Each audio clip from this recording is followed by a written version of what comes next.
Shalom Beberajá. Vamos a continuar con el ciclo de lectura y estudio de la Perashá en nuestro año 5784. En esta semana Parashat Tetzaveh vamos a continuar donde nos habíamos quedado el año pasado. Beata kereje lecha et Aron aicha belvanai tomito bene Israel chanom li Aron Nadav hijo Eliasar beitamar bene Aron. Y tú acerca a ti a Aarón tu hermano y a sus hijos con él de entre los hijos de Israel para que oficien como sacerdote ante mí, a Aarón, Nadab y Abihu, Eliasar e Itamar, los hijos de Aarón. Estos son los elementos que van a decir nuestros sabios con respecto al comienzo de este pasuk en específico, que le dice Beatá y tú. Generalmente cuando comienza un versículo vamos a escuchar Vayomer Hashem el Moshe, Vaidaber Hashem el Moshe, Lemor, y después le dice que le diga a Aarón. O sea, no va a aparecer comúnmente que le diga y tú, como dándole una orden en específico a Moshe con respecto a que tendría que ser él y no otro, no a través de un mensajero o a través de un presidente de alguna de las tribus, de algún nací, alguna tribu, no a través de otra persona, no puede ser. Tiene que ser Moshe personalmente quien acerque a su hermano. Y la cuestión es que evidentemente que si Hashem dice que se acerque a su hermano porque los dos estaban alejados. Porque nadie va a decir que te acerques a alguien cuando los dos están juntos.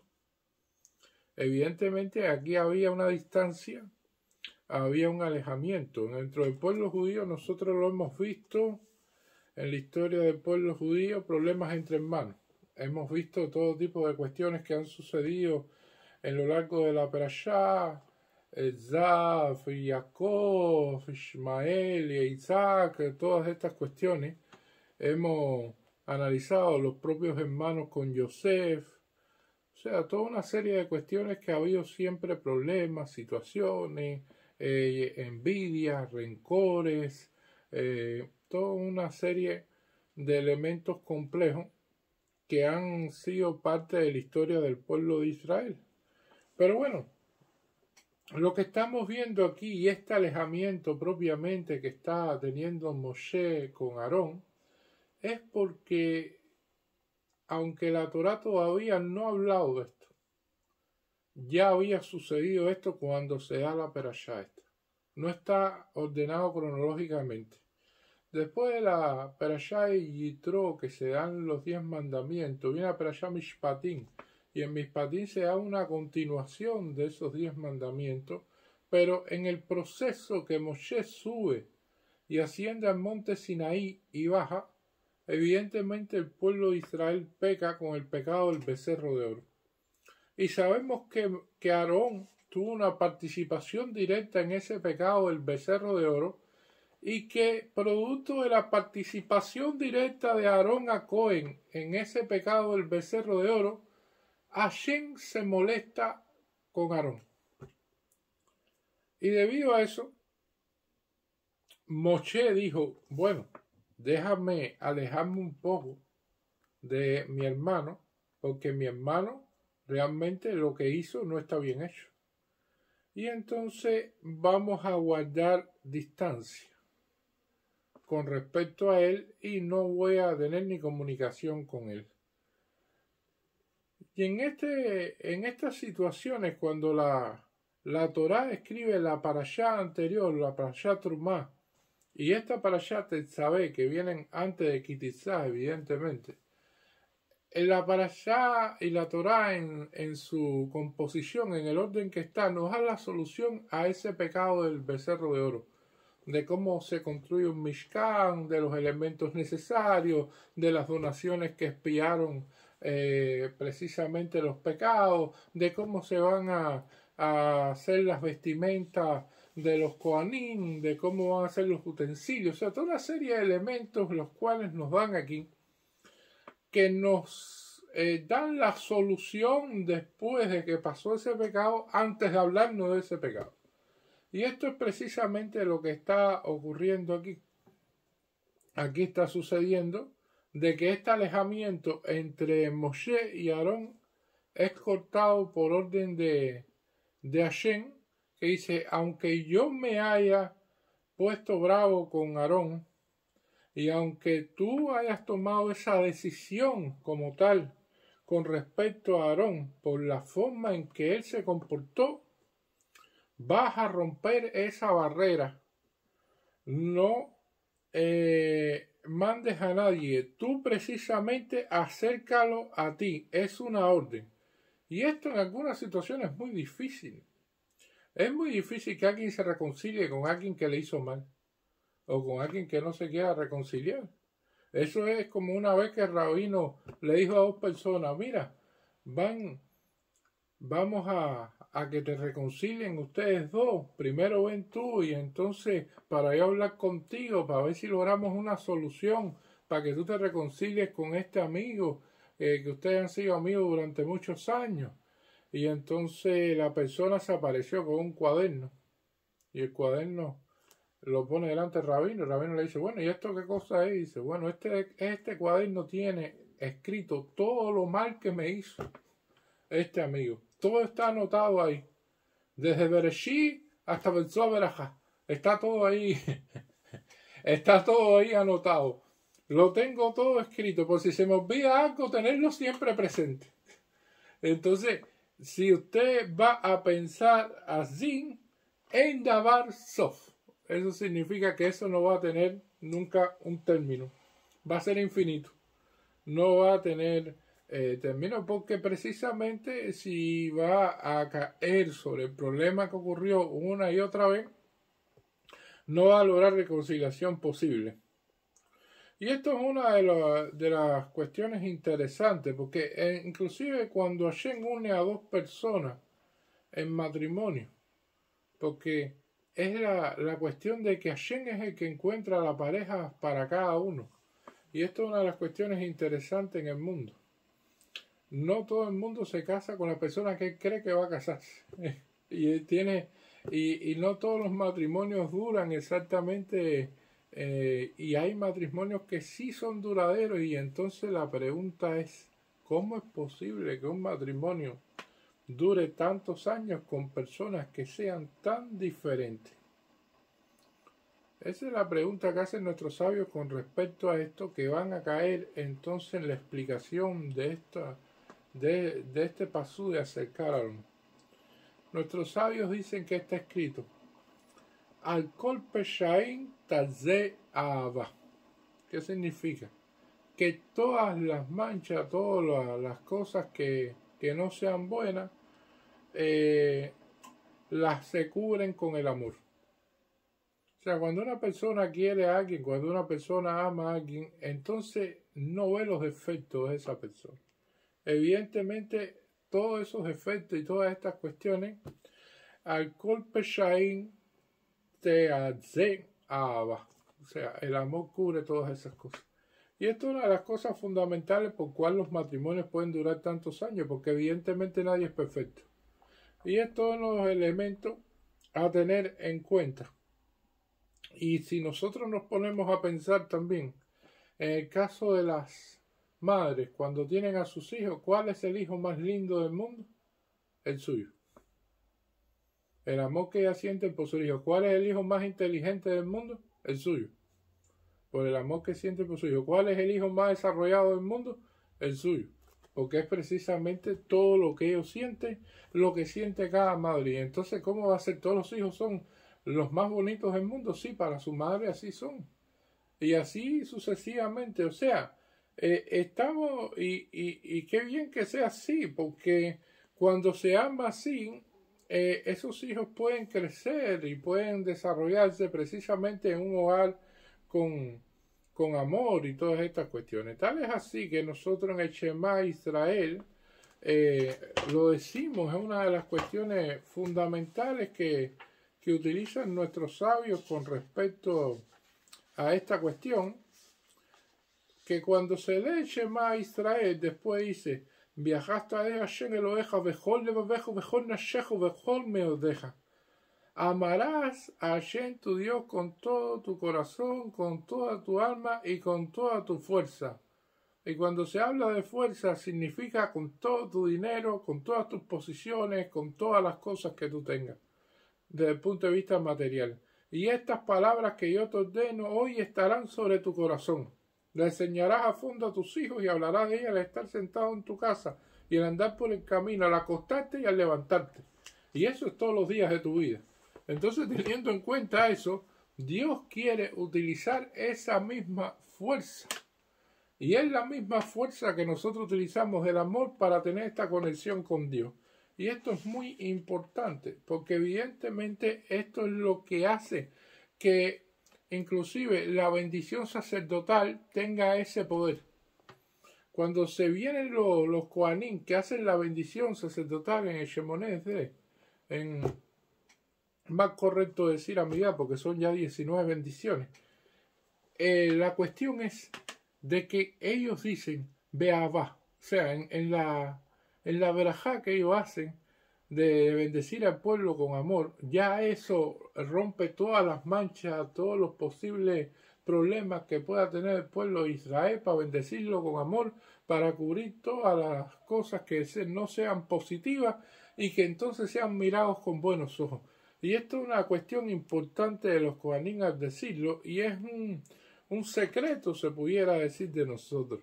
Si nosotros analizamos la amidad y entonces buscamos la parte más importante, y muchas personas verán que hay varias bendiciones interesantes ahí, importantes, de la reconstrucción de Jerusalén, de otorgarnos sabiduría, de revivir a los muertos, por ejemplo, de Gias Kameitin, y todas estas cuestiones que son importantísimas, que podrían ser lo máximo.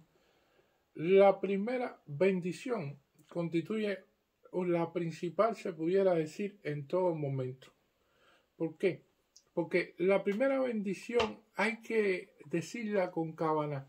Si usted hace la amidad y cuando recita la amidad no hace esta bendición con Kavaná, la primera, la amidad es levatalá.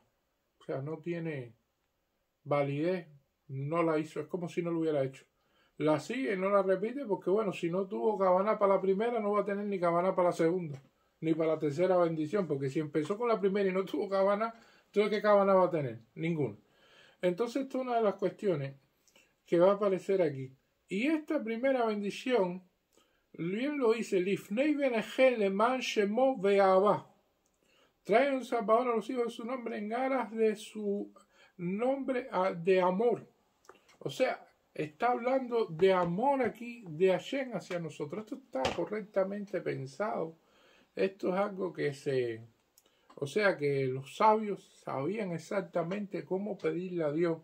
Porque si Dios tú dices que tú amas a Hashem y Hashem dice que te ama a ti, entonces después tú pones 18 bendiciones más. Y esa es la cuestión interesante, ¿no? De que si tú dices de que amas a Dios y Dios dice que te ama, y entonces dice, bueno, espérate, déjame aprovechar. Porque si me ama a mí me va a ver con buenos ojos, es la hora de pedir. Vamos a pedir entonces la resurrección, vamos a pedir toda la prosperidad, el biná, el daá, la jomá, todas las cosas, ¿no? O sea, todas las cosas buenas y las riquezas y todo esto, y vamos después a finalmente agradecer por las cosas. Y esto es uno de los elementos interesantes que vamos a ver aquí. Tal es así que aparece también en la Gemara cuando explica de que una persona fue a ver a dos de los sabios más importantes de la época. Uno era Shammai y le dijo, bueno, yo quiero que tú me expliques la Torá mientras yo esté parado en un solo pie. Y Shammai dijo, este hombre está meshugen, está loco. Este hombre deben sacarlo de aquí, le dio con un palo. Le dijo, no, vete de aquí, tú me estás haciendo perder el tiempo a mí y tú estás mal. Y entonces fue a ver a Hitler. Y Hitler a Saken le dijo, bueno, el secreto de la Torá, cuando se lo explicó cuando él estaba en un solo pie, es precisamente amar al prójimo como a ti mismo. Es no le hagas a tu prójimo algo que a ti no te guste. Y esto es cuando nuestros sabios nos dicen, bueno, y realmente tú puedes definir la Torá con esta cuestión. Ahí está el tefilín, ahí está el talí, ahí están las demás misbó, ahí están los sacrificios que se hacían en el templo, ahí están todas las demás cosas.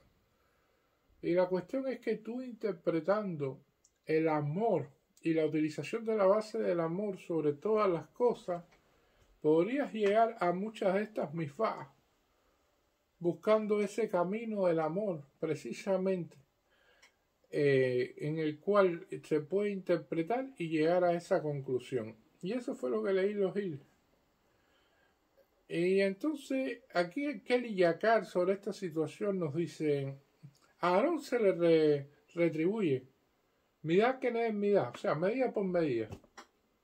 Aarón jugó su papel en el momento que Moshe es designado por Hashem para convertirse en el líder del pueblo de Israel. En ese momento, Aarón viaja hacia Egipto. ¿Quién lo discúlpeme, Moshe viaja hacia Egipto. ¿Quién lo recibe? Lo recibe Aarón. Aarón fue quien fue a recibir a Moshe cuando Moshe fue designado a ser el líder del pueblo de Israel. Y entonces, en ese momento, Aarón lo recibe en Egipto y lo introduce a los demás ancianos y al pueblo en general.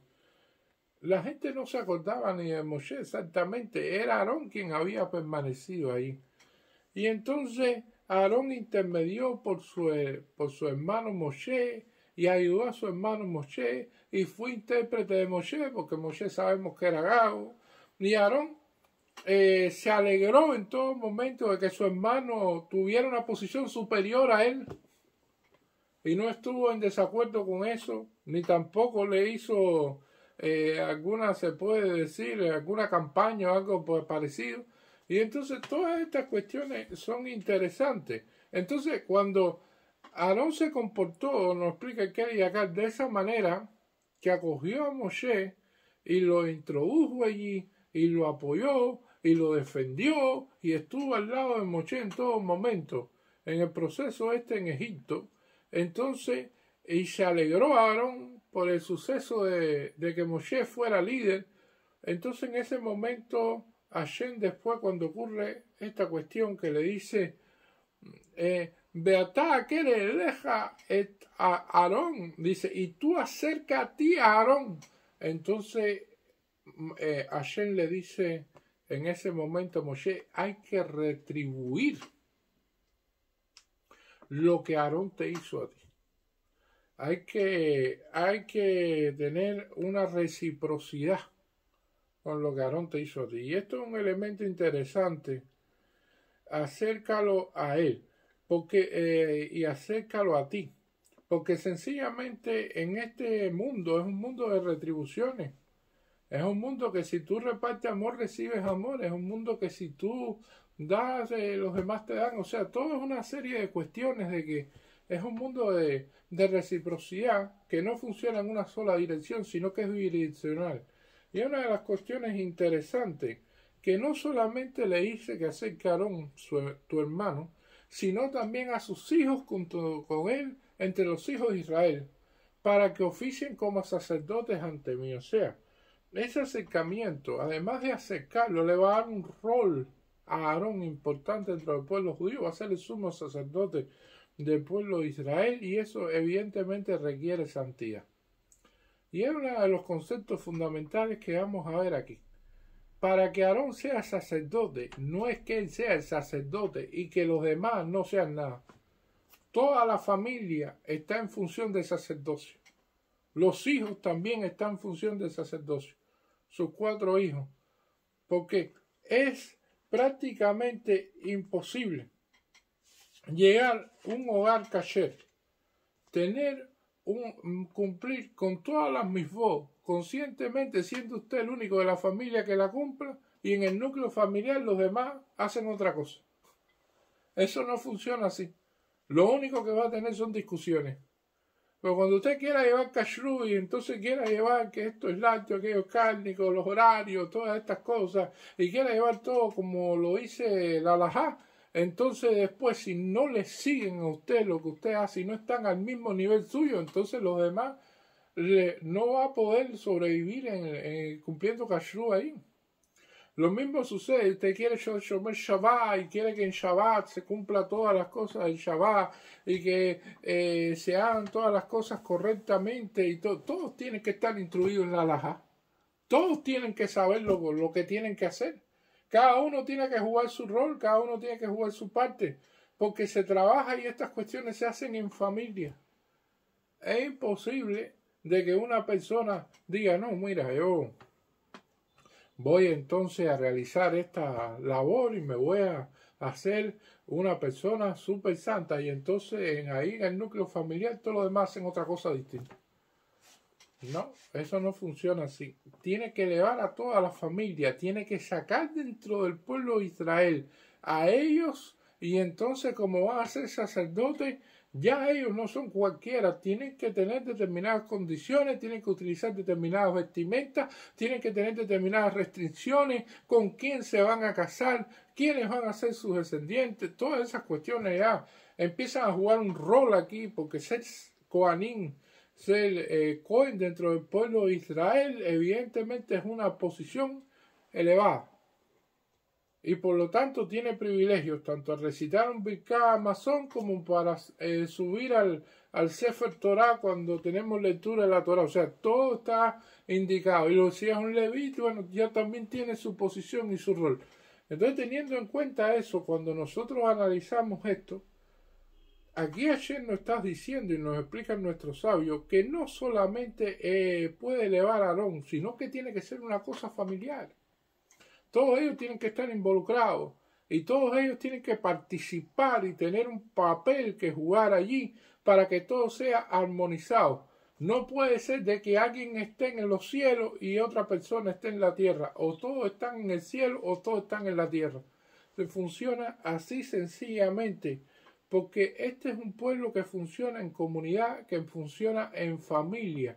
Y eso es bien importante para continuar nuestras tradiciones Ledor Vador, de generación en generación. Muchas gracias.